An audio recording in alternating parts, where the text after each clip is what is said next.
두 사람, 잠깐 이야기 좀 하자. 중요한 얘기니까 둘 다 앉아. 나는 떨리는 목소리로 말했다. 두 사람이 식탁 의자에 나란히 앉았다. 그 모습만 봐도 구역질이 났다. 나는 다 알고 있어.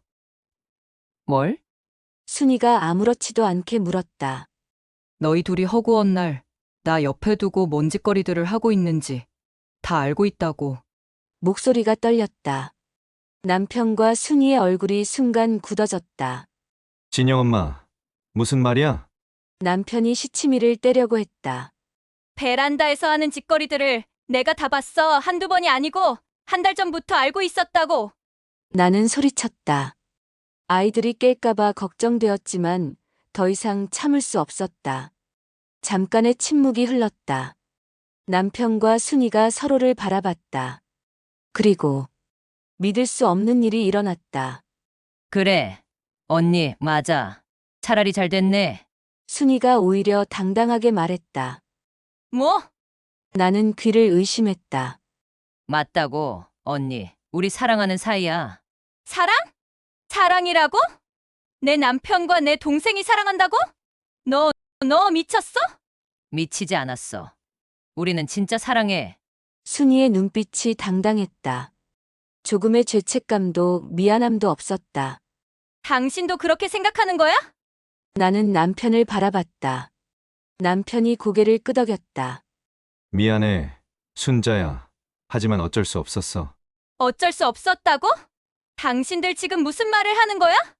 나도 원해서 이런 게 아니야. 그런데 순이를 보니까 그만해! 나는 소리쳤다. 더 이상 듣고 싶지 않았다. 그런데 순이가 더 충격적인 말을 했다. 언니, 이혼해줘. 뭐라고? 언니가 이혼만 해주면 돼. 그럼 우리가 정식으로 결혼할 수 있잖아. 이혼해달라고? 내가 감히? 형부랑 붙어먹은 주제에 내가 날 덜어 이혼해달라고? 그리고 애들은 걱정하지 마. 내가 엄마가 되어서 잘 키울게. 너 진짜 미쳤지? 내 아이들을 내가 키우겠다고? 그래.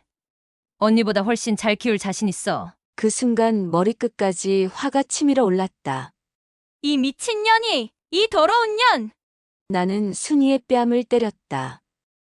언니, 순이가 뺨을 움켜쥐었다. 어떻게 그런 말을 할 수 있어? 내 아이들을 내가 키운다고? 내 남편을 내가 가져간다고?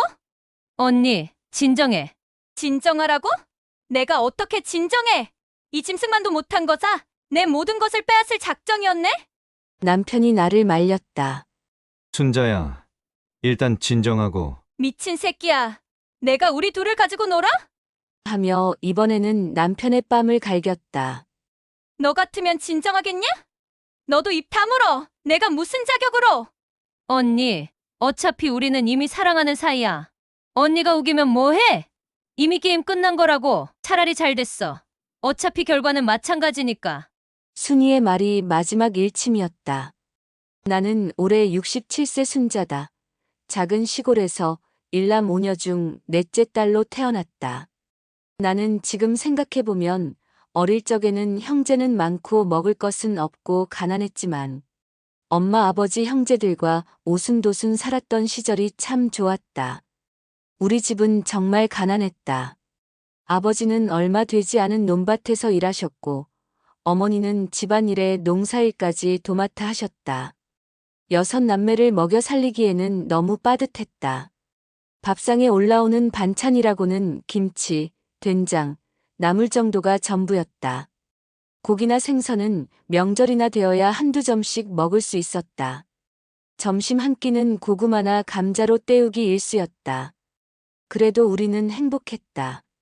저녁이면 아버지가 일터에서 돌아오시고 어머니가 끓여주신 시래기 된장국을 둘러앉아 먹었다.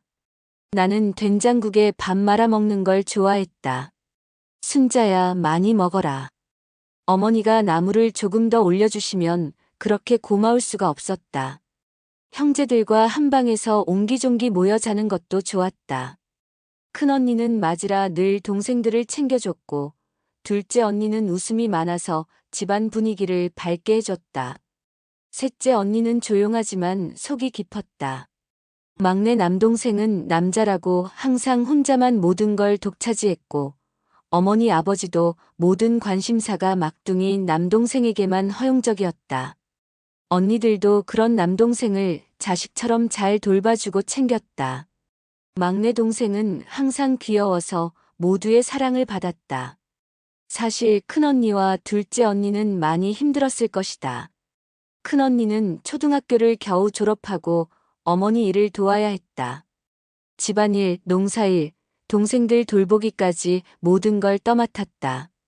그래도 나는 언니들이 셋이나 있어서 언니들만큼은 희생을 하지 않고 내가 하고 싶은 대로 살 수 있었다. 순자는 공부도 잘하니까 고등학교까지는 보내자. 큰 언니하고 작은 언니가 서울로 올라가서 돈을 벌어서 보내자. 아버지가 그렇게 말씀하셨다. 당시에는 여자가 고등학교까지 가는 게 흔한 일이 아니었는데 우리 집에서는 나를 고등학교까지 보내주셨다. 큰언니와 둘째 언니가 포기해준 덕분이었다. 고등학교 3년 동안 나는 정말 열심히 공부했다. 언니들의 희생을 헛되이 하고 싶지 않았다. 비록 책값, 교복값 마련하기가 힘들어서 부모님이 고생하시는 걸 알고 있었지만 그래도 배울 수 있다는 게 너무 감사했다. 고등학교를 졸업할 즈음 큰언니가 서울에서 시집을 갔다. 고등학교 졸업 후 나도 언니들이 살고 있는 서울로 올라왔다. 1978년 내가 20살 때였다. 처음 기차 타고 와서 서울역에 내렸을 때의 그 충격을 지금도 잊을 수 없다. 얼마나 사람들이 많았는지 어리둥절하고 정신이 없었다. 건물들도 그렇게 높을 줄 몰랐다. 그래 이러니까 서울에서는 눈 깜짝할 사이에 쓰리꾼이 가방을 훔쳐가고 눈 뜨고 있어도 코 베어간다는 말이 있었다. 시골에서 자란 나에게는 모든 게 신기하고 무서웠다. 처음 버스를 탔을 때가 어제 일처럼 아직도 생생하다. 흔들리는 버스를 탔는데 넘어질까봐 얼마나 힘을 주어 손잡이를 잡고 매달렸었던지 그런 버스를 안내양 언니들은 제 몸같이 오르내리는 것을 보면서 참 멋지다고 생각했었다. 지금 생각해보면 그 시절이 그립다. 그때 큰언니는 이미 결혼해서 따로 살았고 둘째 언니와 셋째 언니가 함께 자취를 하고 있었다. 언니들이 반갑게 맞아줬다. 청량리 근처의 작은 방 하나에서 언니들이 함께 자취를 하고 있었다. 방 하나에 우리 셋이 살았다. 부엌이라고 할 것도 없는 작은 공간에서 밥을 해먹고 밤에는 이불을 나란히 깔고 잤다. 하지만 언니들과 함께 있으니 외롭지 않았다. 언니들 덕분에 나는 전자회사 격리직에 취업할 수 있었다. 둘째 언니가 다니던 회사였다. 순자가 우리 동생인데 성실하고 일 잘해요. 언니가 추천해줘서 면접을 볼 수 있었다. 그나마 고등학교를 졸업해서 격리직에 취직할 수 있었다. 월급을 받을 때의 그 기분은 정말 좋았다. 내가 벌어서 받는 첫 월급이었다. 월급 봉투를 받고 나서 가장 먼저 한 일은 고향에 돈을 보내는 것이었다. 그동안 나를 뒷바라지 해주신 부모님과 동생들을 위해서 내가 받은 혜택을 조금이나마 보답하고 싶었다. 그렇게 서울에서의 새로운 생활이 시작됐다. 모든 게 새롭고 신기했다. 언니들과 함께여서 든든했고 내 힘으로 돈을 벌 수 있어서 뿌듯했다. 그저 열심히 일하고 언니들과 함께 살고 가끔 고향에 편지를 보내고 명절이면 기차표를 예매해서 시골 부모님께 다녀오고 그런 평범한 서울 생활이 계속되었다. 그렇게 서울에서 6년을 살다 보니 어느덧 27이 되었다. 언니들은 하나둘 결혼을 했고 나만 혼자 남게 되었다. 서울 생활은 어느 정도 익숙하고 안정되었다. 순자야, 이제 너도 시집 가야 되는데 사귀는 사람 없어? 큰언니가 걱정스러운 표정으로 말했다. 사실 그동안 맞선도 몇 번 봤지만 마음에 드는 사람을 만나지 못했다. 그런데 그해 봄 회사 선배 언니의 소개로 한 남자를 만나게 되었다. 순자야, 괜찮은 총각이 있는데 한번 만나볼래? 어떤 분인데요? 우리 남편 직장 동료인데 성실하고 착해. 나이는 너보다 2살 위고. 그렇게 만난 사람이 남편 성호였다. 첫 만남은 종로의 한 다방에서였다. 키는 그리 크지 않았지만 단정한 인상의 남자였다. 말수는 많지 않았지만 진실한 느낌이 들었다. 안녕하세요. 성우입니다. 네, 안녕하세요. 순자입니다. 어색한 첫 만남이었지만 대화를 나누다 보니 편안했다. 성호 씨는 작은 제조회사에서 격리 일을 하고 있었다. 월급은 많지 않지만 안정적인 직장이었다. 저는 시골에서 올라왔어요. 형제가 많아서 어릴 때 많이 힘들었어요. 내가 말하니까 성호 씨도 자신의 이야기를 했다. 저도 비슷해요. 저희 집도 가난했어요. 아버지가 일찍 돌아가셔서 어머니 혼자 저희 사남매를 키우셨거든요. 서로의 처지가 비슷해서 더 빨리 가까워졌고 이야기를 할수록 공통점이 많았다. 그 후로 만남은 이어졌다. 회사 근처를 걸으며 이런저런 이야기를 나누기도 하고 작은 식당에서 밥을 먹기도 했다. 성호 씨는 항상 다정했다. 춥지? 내 장갑 껴. 오늘 일 힘들었지? 괜찮아. 그런 세심한 배려가 고마웠다. 특별히 로맨틱하거나 화려하지는 않았지만 편안하고 든든한 사람이었다. 1년 정도 만난 후 남편이 결혼을 제안했다. 길고 복잡한 고민은 없었다. 자연스럽게 이 사람이면 괜찮겠다는 생각이 들었다. 1985년 가을, 우리는 결혼했다. 큰 결혼식은 할 수 없었다. 양가 모두 넉넉하지 않았으니까. 동네 예식장에서 조촐한 결혼식을 했다. 신혼집은 성수동의 작은 원룸이었다. 보증금 300만 원, 월세 5만 원짜리 집이었다. 지금 생각하면 정말 작았다. 하지만 우리에게는 그곳이 전부였다. 우리 집이야. 순자야. 남편이 환하게 웃으며 말했다. 나도 기뻤다. 비록 작지만 우리만의 공간이 생긴 것이다. 신혼 초에는 둘 다 열심히 일했다. 적금도 들고 허리띠를 졸라맸다. 나는 결혼 후에도 계속 회사에 다녔고 남편도 성실하게 회사 일을 했다. 저녁이면 둘이서 함께 저녁을 해먹고 주말에는 가까운 공원을 산책했다. 돈은 많지 않았지만 행복했다. 첫째 딸 진영이가 태어난 건 결혼 2년 후였다. 첫 딸은 살림 미천이라는데 우리 딸이야 순자야. 남편이 아이를 안고 좋아했다. 나도 감격했다. 내가 엄마가 되다니. 진영이는 정말 예쁘고 순한 아이였다. 밤에 잘 울지도 않고 먹는 것도 잘 먹었다. 하지만 육아는 만만하지 않았다. 내가 회사를 그만두면 경제적으로 더 힘들어질 거야. 진영이를 시어머니께 맡기고 계속 회사에 다닐 수밖에 없었다. 조금만 더해서 적금 타고 방 2개짜리로 옮기려면 어쩔 수 없었다. 그리고 또 2년 후 둘째 딸 미선이도 태어났다. 그리고는 시어머니께 맡겼던 진영이도 데려오고 둘째도 생겨서 나는 회사를 그만두게 되었다. 이제 우리는 내 식구가 되었다. 그리고 방 2개짜리 집으로 이사를 했다. 그럭저럭 편안한 특별할 것 없던 결혼 생활이었다. 남편은 아이들을 무척 사랑했고 나에게도 항상 따뜻했다. 특별한 부자는 아니지만 남들처럼 그렇게 살았다. 작은 일에 행복해했고 작은 일에 노여워하면서 지지고 볶으면서 그렇게 살았다. 하지만 그런 평범함이 안정적이고 좋았다. 남편과 두 딸과 함께하는 소소한 일상이 행복했다. 그때는 이런 평범한 행복이 계속될 줄 알았다. 적어도 큰 불행은 없을 거라고 생각했다. 하지만 인생은 정말 예측할 수 없는 것이었다. 그러던 어느 날 내 바로 밑 여동생 순이가 전화를 했다. 언니, 나 좀 도와줄 수 있어? 무슨 일인데? 같이 살던 친구가 갑자기 남동생이 연락도 없이 올라왔어. 나 갈 곳이 마땅치 않아서 며칠만 언니 집에 있어도 될까? 방구할 때까지만.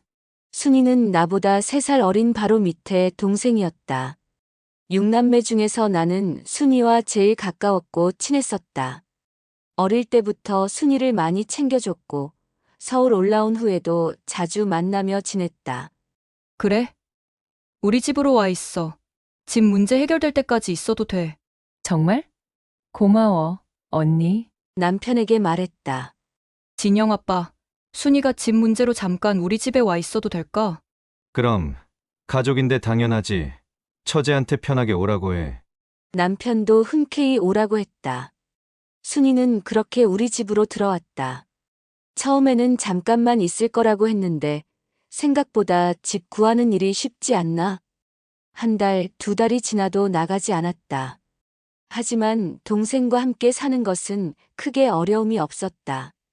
순이는 회사 다녀오면서 조카들 먹을 간식도 잘 사왔고 아이들과도 잘 놀아줬다. 이모 왔다. 진영이와 미선이가 순이만 보면 달려갔다. 우리 이쁜 것들. 이모가 맛있는 거 사왔지. 과자며 우유며 아이들이 좋아할 만한 것들을 자주 사왔다. 나로서는 고마웠다. 아이들도 좋아하니까.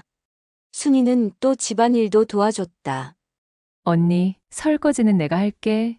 언니는 아이들 돌보느라 힘드니까 빨래는 내가 할게. 그런 식으로 집안일을 나눠서 했다. 남편도 순이를 친동생처럼 스스럼 없이 대해줬다. 처제, 오늘 회사에서 일 힘들지 않았어? 형부도 고생 많으세요. 저 때문에 불편하시죠? 무슨 소리야? 가족인데. 저녁 식사 때도 화기애애했다. 형부, 맥주 한잔 하세요. 일요일이면 가끔 순이가 맥주를 사오면 남편과 함께 마시기도 했다. 나는 술을 못 마셔서 주스만 마셨지만 보기 좋았다. 아이들도 이모가 있어서 더 즐거워했다. 이모, 오늘도 같이 놀아줘. 순이는 아이들을 정말 예뻐했다. 진영이와 종이 인형을 오려서 옷을 입히기도 하고 함께 그림을 그려주기도 했다. 나는 그런 모습들이 보기 좋았다. 혼자서 두 아이를 돌보는 게 힘들었는데 순이가 도와주니까 훨씬 수월했다. 언니, 내가 있어서 도움이 되지? 당연하지. 내가 있으니까 얼마나 든든한데. 정말 그랬다. 순이가 있어서 집안 분위기도 더 밝아졌다. 남편도 처제가 있으니까 집이 더 활기차네라고 말했다. 그래서 처음에는 정말 좋았다. 가족이 함께 사는 것 같아서 따뜻했고 아이들도 행복해했다. 순이가 언제 나갈지에 대한 이야기는 자연스럽게 뒤로 밀려났다. 언니, 조금만 더 있어도 될까? 아직 마음에 드는 집을 못 찾겠어. 마음에 드는 집은 또 비싸고 말이야. 그래. 급하게 구하지 말고 좋은 집 찾을 때까지 있어. 그렇게 순이는 우리 집에 계속 머물렀다. 3개월, 4개월이 지나도 나가지 않았다. 하지만 그때까지만 해도 별로 문제가 될 거라고 생각하지 않았다. 순이는 여전히 집안일도 도와주고 아이들도 잘 돌봐주고 간식도 사오고 했으니까 오히려 도움이 되는 것 같았다. 그런데 시간이 지나면서 조금씩 이상한 점들이 보이기 시작했다. 아주 작은 것들이었지만 무언가 달라지고 있다는 느낌이 들었다. 처음에는 그냥 착각이겠거니 했다. 하지만 그 착각이 현실이 되어가고 있다는 걸 그때는 몰랐다. 그러던 어느 날 밤이었다. 깊이 잠들어 있는데 둘째 미선이가 갑자기 울음을 터뜨렸다. 아이가 칭얼거리며 울어서 잠에서 깼다. 왜 그래? 미선아? 무서운 꿈 꿨어? 아이를 달래려고 일어났는데 옆에서 자고 있어야 할 남편이 없었다. 화장실에라도 갔나 보다. 그런 생각이 들었다. 괜찮아. 미선아. 엄마가 있으니까 괜찮아. 아이를 품에 안고 토닥토닥 달래고 있는데 밖에서 무슨 소리가 들렸다. 웅얼웅얼. 무언가 작은 소리가 들려왔다. 무슨 소리지? 혹시 도둑이 들었나? 가슴이 두근거렸다. 아이를 바닥에 눕히고는 조심스럽게 방문을 열었다. 거실에는 아무도 없는 것 같았다. 동생과 큰딸이 함께 쓰는 방에서도 소리가 없었다. 그런데 소리는 계속 들려왔다. 어디서 나는 소리일까? 소리를 따라가니 앞 베란다 쪽에서 나는 것 같았다. 베란다 문이 살짝 열려 있었다. 평소에는 닫아두는데 왜 열려 있지? 나는 조심스럽게 베란다로 다가갔다. 그리고 그 순간 소스라치게 놀랐다. 다리에 힘이 풀려서 주저앉을 뻔했다. 그곳에는 내 남편과 내 동생이 몹쓸 짓을 하고 있었다. 한순간 머리가 하얘지며 눈앞이 캄캄해졌다. 이게 꿈인가? 현실인가? 내가 잘못 본 건가? 하지만 틀림없었다. 내 남편과 내 동생 순이가 입에서 신음이 새어나왔지만 소리는 나지 않았다. 목이 메어서 숨을 쉴 수가 없었다. 가슴이 터질 것 같았다. 심장이 너무 빨리 뛰어서 죽을 것 같았다. 온몸이 사시나무 떨듯 덜덜 떨렸다. 그들은 나를 보지 못했다. 나는 뒷걸음질 쳤다. 발걸음 소리가 날까봐 조심스럽게 방으로 돌아와서 문을 닫았다. 그리고 방바닥에 털썩 주저앉았다. 몸이 후들후들 떨렸다. 이게 뭐지? 이게 뭐란 말이야? 내가 뭘 본 거야? 머리가 돌 것 같았다. 내 남편이, 내 동생과, 내 친동생과, 어떻게 이런 일이? 눈물이 쏟아졌다. 소리를 내지 못하고 조용히 울었다. 아이들이 깰까봐, 그들이 들을까봐, 이불을 뒤집어 쓰고 목을 졸라 죽이고 싶을 만큼 울었다. 가슴이 찢어지는 것 같았다. 숨을 쉴 수가 없었다. 왜 이런 일이? 내가 뭘 잘못했다고? 나한테 이런 일이 일어난단 말인가? 내 가족들을 믿었는데 어떻게 나한테 이럴 수가 있어? 어떻게 내 등 뒤에서 이런 짓을 할 수가 있어? 순이는 내 친동생이야. 내가 제일 아끼고 사랑하는 동생이야. 어릴 때부터 내가 챙겨준 동생이야. 그런 동생이 내 남편과 두 아이의 아버지야. 그 남편이 내 동생과 어떻게 이럴 수가 있어? 어떻게? 머리가 터질 것 같았다. 가슴이 조여와서 숨을 쉴 수가 없었다. 이 상황을 어떻게 해야 하지? 어떻게 해야 할까? 모르겠다. 아무것도 모르겠다. 죽고 싶다. 이 모든 게 꿈이었으면 좋겠다. 아침에 일어나면 모든 게 없었던 일이었으면 좋겠다. 하지만 이건 꿈이 아니었다. 냉혹한 현실이었다. 내 인생이 산산조각 나는 순간이었다. 내가 믿었던 모든 것이 무너지는 순간이었다. 그날 이후 더 끔찍한 현실이 기다리고 있었다. 두 사람은 거의 매일 앞 베란다에 나가 그 짓을 하고 있었다. 마치 그곳이 자신들만의 은밀한 공간인 것처럼.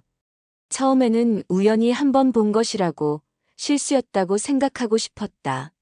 하지만 이틀 후, 사흘 후 계속 반복되는 걸 보고 깨달았다.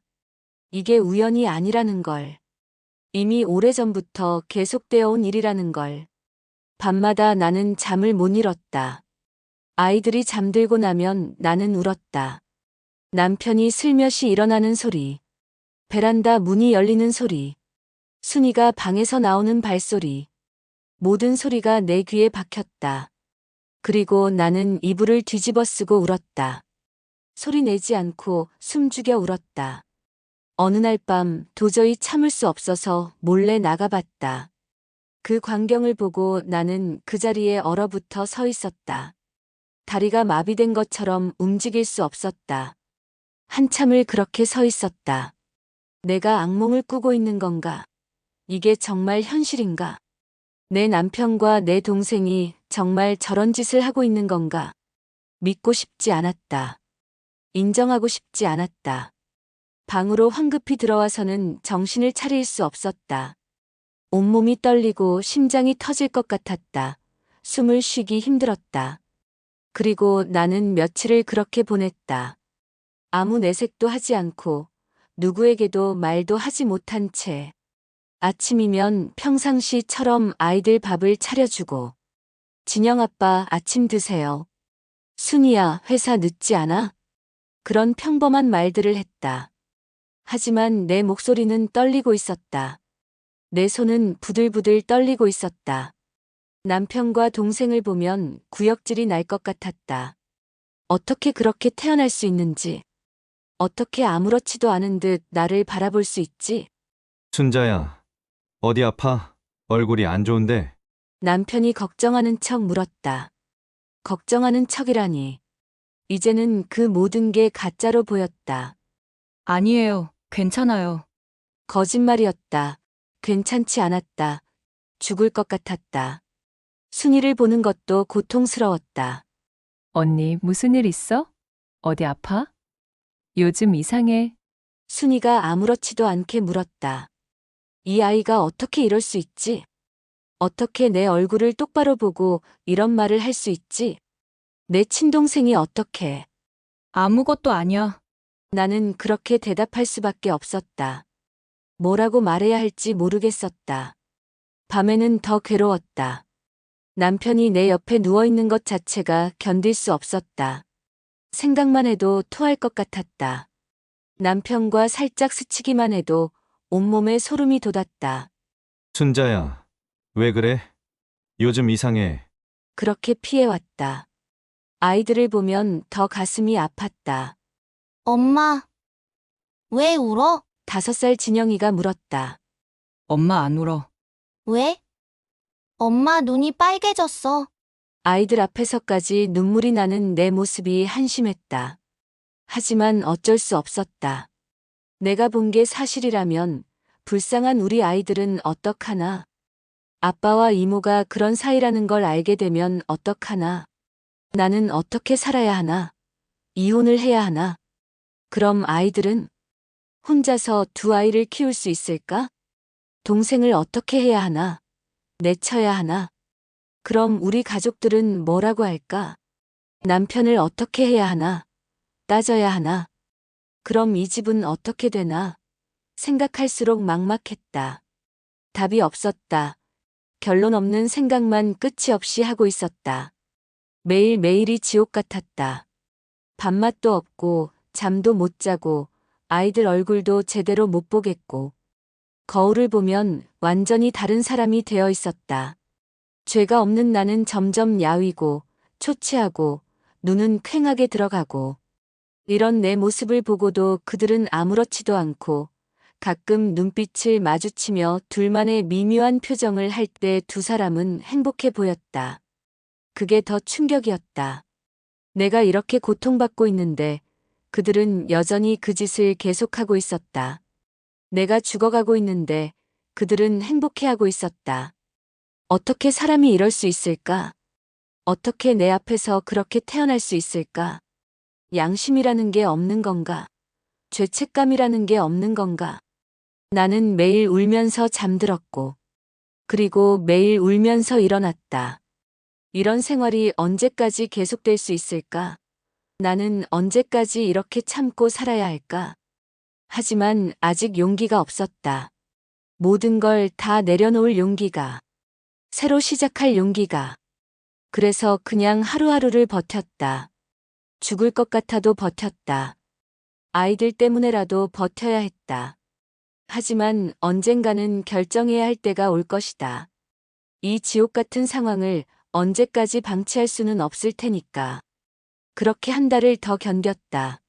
하지만 더 이상은 견딜 수 없었다. 인내심의 한계였다.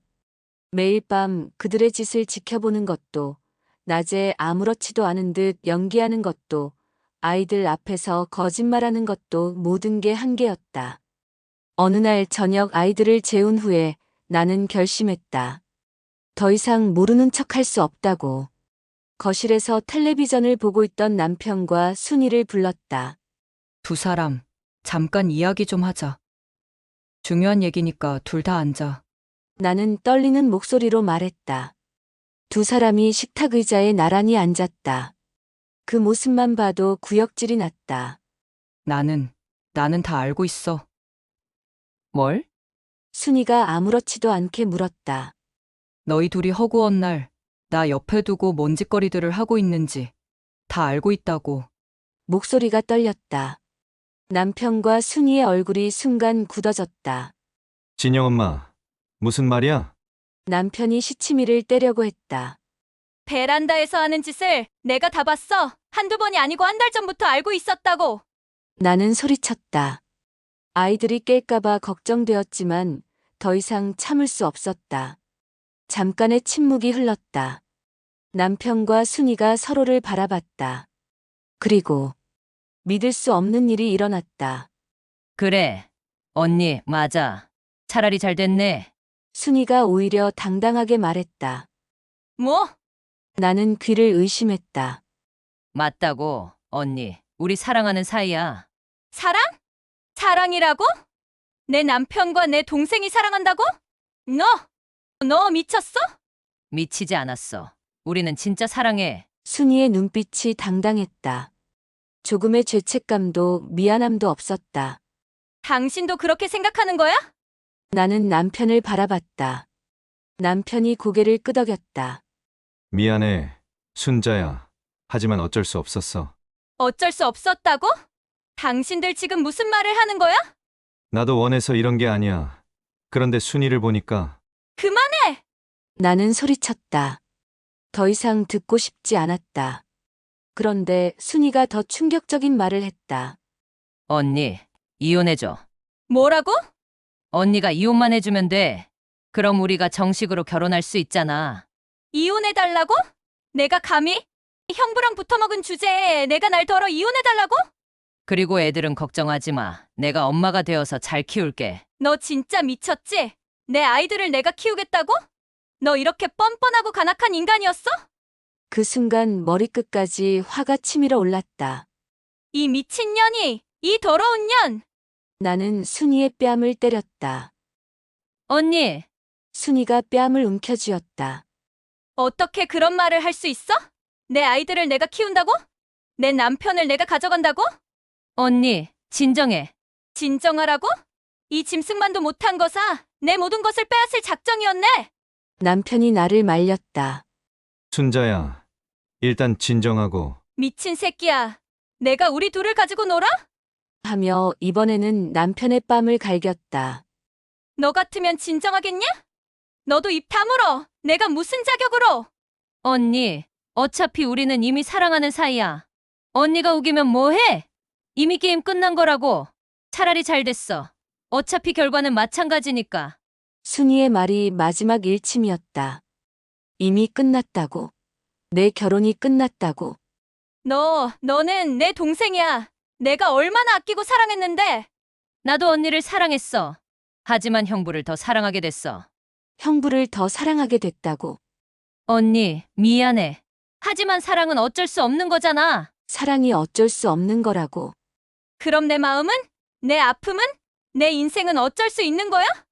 그날 밤 나는 잠을 한숨도 못 잤다. 아이들 생각해서 이혼하는 거야.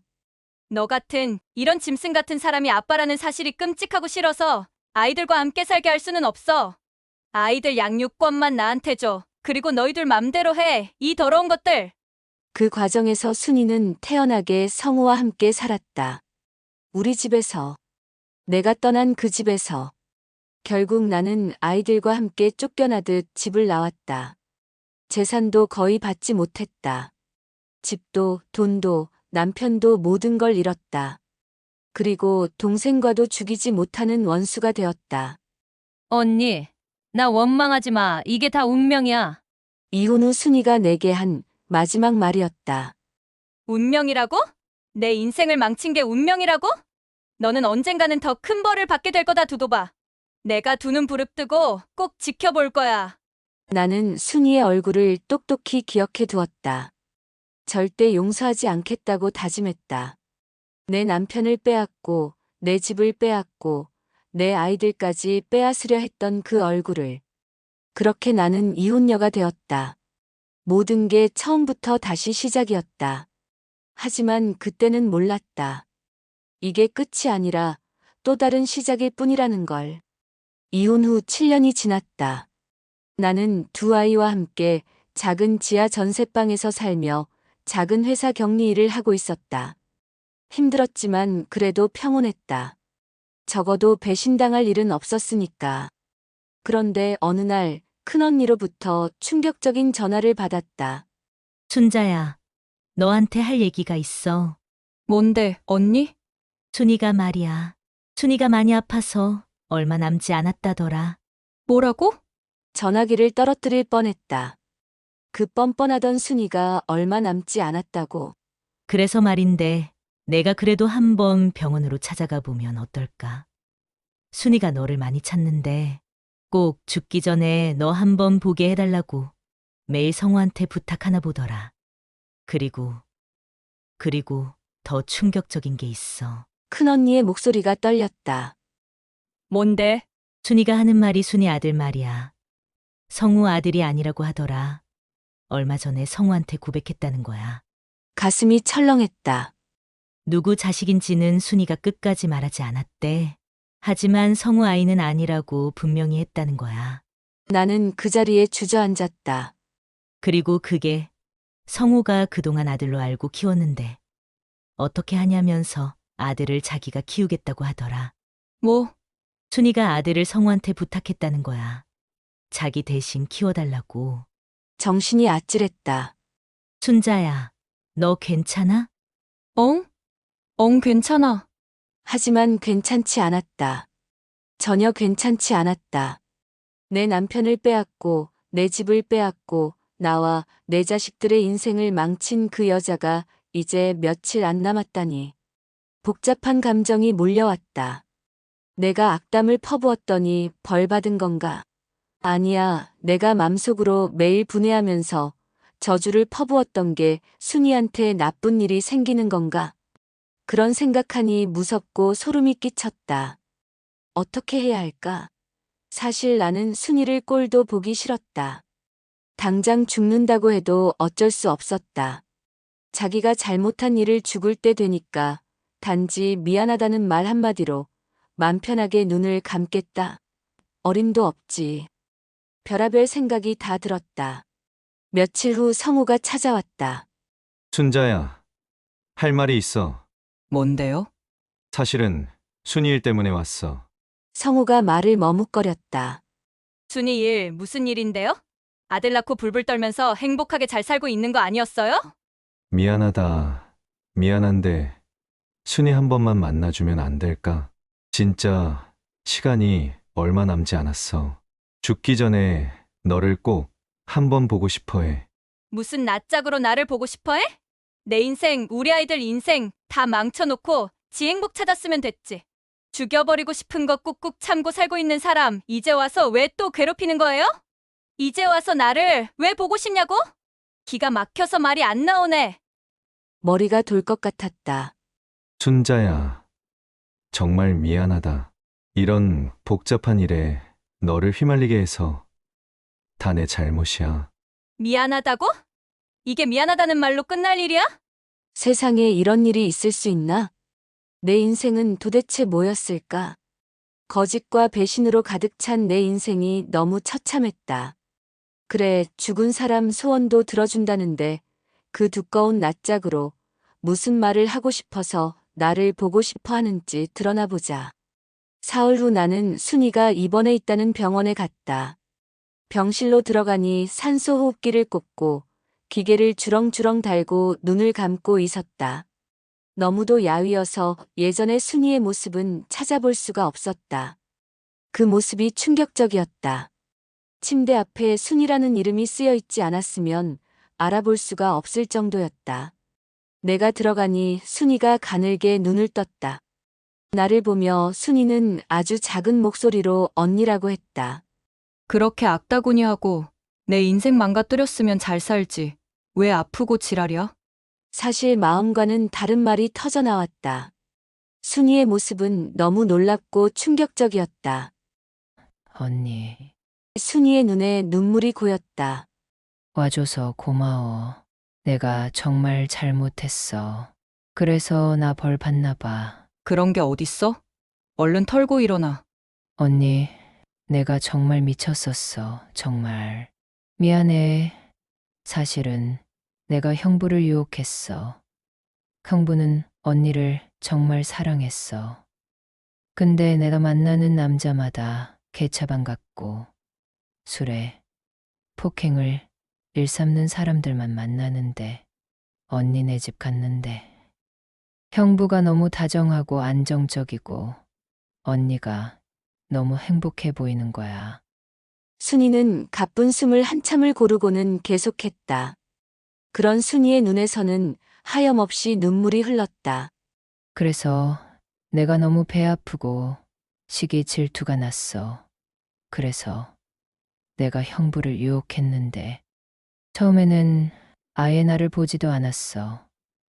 그래서 더 질투가 났어. 이 사람을 내가 꼭 꺾어버리겠다고 결심하고 끊임없이 형부한테 들이댔던 거야. 그래서 형부가 나한테 넘어온 거고. 다시 숨을 고른 순이가 말했다. 미안해 언니. 나를 용서해달라고는 하지 않을게. 나 가고 나면 형부하고 함께 살아줘. 형부는 내가 유혹하던 순간부터 함께 살던 7년 동안 한 번도 언니를 잊은 적이 없었어. 그건 내가 잘 알아. 순이는 그런 말을 남기고 이틀 후 세상을 떠났다. 나는 순이의 장례식에는 가지 않았다.